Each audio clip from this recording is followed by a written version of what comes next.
Howdy folks, welcome back to Austin Vintage Wheels. Well, I got a special one for you today. We're going to talk about this 1975 Norton Commando, which was the last year of one of the most iconic British motorcycles, certainly of the 60s and 70s, and one that has true character built into it. So stay with me here. We're going to take a walk around, then we're going to take a ride and see what makes this bike really so special.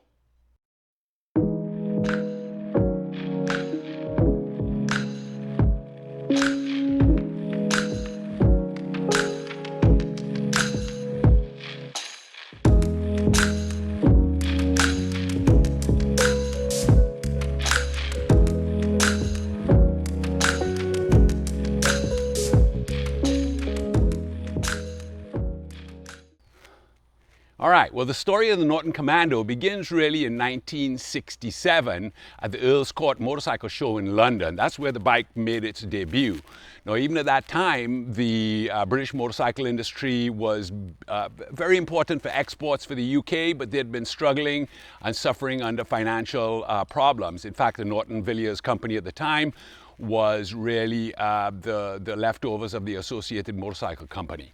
So let's take a look at this bike and see some of the special features that made it a big winner in the late 60s into the early 70s. In 1967, when the Commando was introduced in London at the Earl's Court Show, the Norton Villiers company had really just been formed. This was their first major product, and it was meant to be a technological advancement to help fight against the onslaught of the Japanese motorcycle industry that was really making waves all over the world at that time. Now, these bikes were based on the standard Norton twin engine, and the major engineering achievement of this bike versus ones in the past was the isolastic suspension. Basically, what Norton was able to do, they hired away an engineer from Rolls-Royce, and he designed a system of to isolate the engine from the chassis and thus reduce the vibrations that the rider felt in the saddle. This worked really, really well and is one of the key components to make this just a wonderful bike to ride compared to other period big vertical twins. All right, the other features on this bike that were holdovers from the previous models is the pushrod V-twin engine, the big vertical twin. Also in this case, this is a 1975, which went to the left side shifter. Prior to this, there were shifters on the right side, but it still maintained the 4-speed gearbox. In the initial models in the 60s had drum brakes still in the front and rear, and they went to discs on the front in the early 70s. And then in 1975, they went to this dual disc setup as well too. So the models were very popular. They were comparative performance. However, if you compare this to, say, the early 70s Kawasaki 900 that made 82 horsepower and had electric start, in the early 70s, these Norton Commandos had a 4-speed box instead of a 5-speed, no electric start, and made maybe in the 50s horsepower. So the Japanese were definitely, engineering-wise, more advanced, at least for the engines. On the handling side, the Nortons were well known for very fine handling, which the Japanese was still considered fairly wobbly and not high-quality handling bikes.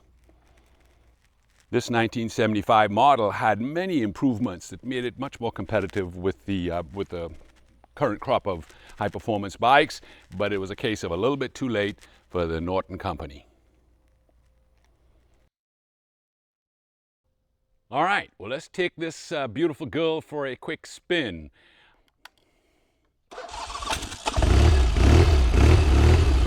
There you go, that beautiful Norton sound.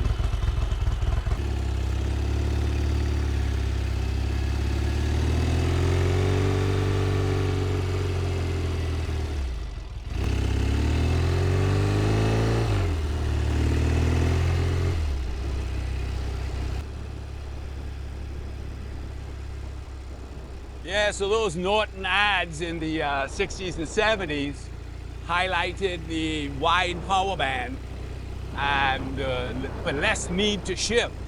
But I think a part of that was that all the competition were coming out in 5-speed transmissions, and Norton at this time still had the 4-speed.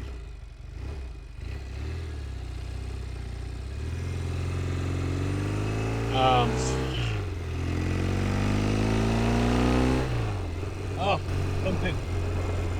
Oh, listen to that music. That parallel twin Norton is just an orchestra.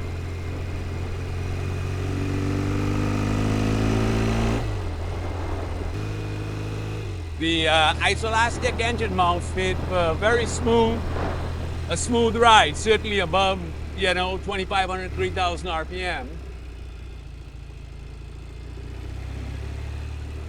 And the bike was capable of speeds, over 115 or so. I mean, they advertised 125.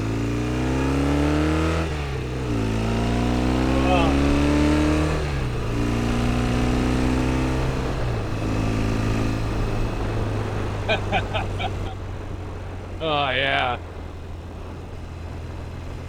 I mean, that's what character is all about.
Me running out of gas going down the driveway.